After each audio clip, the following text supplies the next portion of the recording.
जों गोजोननाय मोनदों जे जा बिटिसिनि मानागिदित चिफ मुश्री प्रमद बर'नि नाजानाय आरो हास्थायनायाव जों Bodoland CEM football trophy start खालामदोंमोन माबानिफ्राय BCDC लेभेलनिफ्राय BCDC लेभेलनि कम्पिटिशना जोबनानै दा मोनसे माबायाव जायफोर फाइनाल गेलेना फैबाय फाइनाल देरहाना फैबाय मा बुंगोन जोंहा BCDC लेभेलनि कम्पिटिशनाव बिथांमोनखौ दिनै समस्ति वाइज समस्तिनि चेम्पियन टीम हिसाबै जों सेलेक्ट खालामनानै दिनै डिस्ट्रिक्ट लेभेलनि कम्पिटिशन आरम्भ खालामनाय जाबाय दिनै जों बे खेलाखौ आयोजन खालामनायनि गुदियावनो जाबाय जोंहा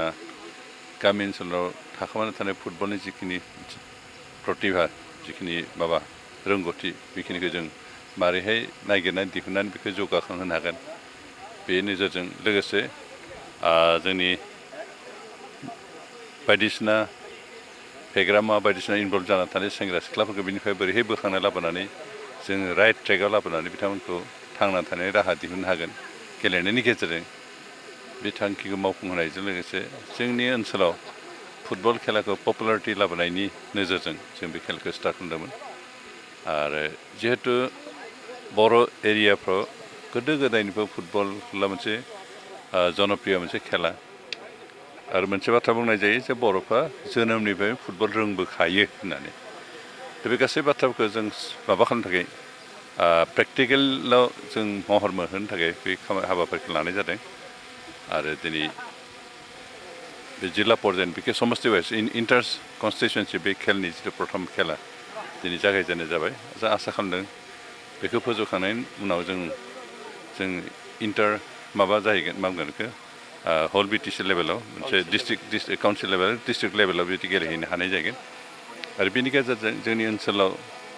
फुटबल प्लेयार बेखौ जों नेसनेल लेभेलाव गेलेनो हानाय बा इन्टारनेसनेल लेभेलाव गेलेहैनो हानाय बेबायदि प्लेयार नागिरनानै दिहुननायनि गेजेरजों मोजां फुटबलनि मोनसे मोजां एटमसफियार क्रिएट खालामनायजों लोगोसे जोंनि मोजां प्लेयार दिहुननानै जोंनि उन जोलैखौ फुटबल स्टार हिसाबै जों दाखांनाय मोनसे हाबाफारिखौ जों लादों आरो बेनोसै जों मोगथाङाव महर मोननो हागोन बेखौ जाफुंसारदों बे खेला दिनै जि स्टार्ट जाबाय बे बोसोर खुंबाय थानाय जागोन आरो बे सरकारनि इनिसियेटिभआ जानाय बेनिखायनो बे खेला कन्टिनिउ जाबाय थागोन जों बे गेलेनायनि गेजेरजों जिहेतु आथिखालाव नेसनेल लेभेल बा इन्टारनेसनेल लेभेलनि गेलेगिरिफोरखौ सरकार साकरि होयो जों खिन्थु बेखौ लुगैयाखै जे जोंनिया जास्ट साकरिनि थाखाय गेलेथों बेखौ लुगैयाखै खिन्थु बे गेलेनायखौ गावनि लाइफनि प्रफेसन हिसाबै जाहाथे लाथों बेखौ लुगैयो जिहेतु जों मिथिगौ जे साउथ आमेरिकानि जिफोर आर्जेन्टिना बा ब्राजिलनि जिखिनि प्लेयार बे देशआ आसलथे खोब बारा धनि देश नङा जे इन्डिया बायदिनो दुखिया देश बे दुखिया देशनि जिफोर प्लेयार बिसोरो दिनै इउर'पियान फार्स्ट क्लास जिफोर क्लाब बेयाव फैनानै बे फुटबल गेलेनायनि गेजेरजों गावखौ थांना थानायनि मोनसे माबा खालामनो बिथा बानायना लानो हाबाय दिनै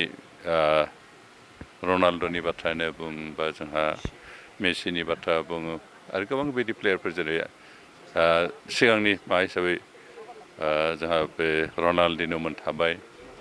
रिभाल्ड' थाबाय माराड'ना थाबाय बिथांमोना इउर'पियान क्लाबाव गेलेफैयोमोन आरो मोनसे क्लाबाव मोनसे सिजनाव बिसोर 15 crore 20 crore 50 crore गाहाम बेबायदि माबायाव एग्रिमेन्टआव बिसोर गेलेयोमोन दा जोंनि सेंग्राफोरखौ बेबायदि लेभेलाव थांजानायखौ जों लुगैयो आरो बेनिखायनो नैबे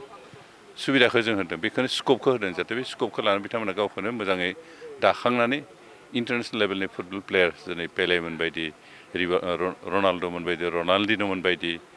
बेबायदि प्लेयार जाहाथे जोंनिफ्राय ओंखारो जों बेखौ लुगैयो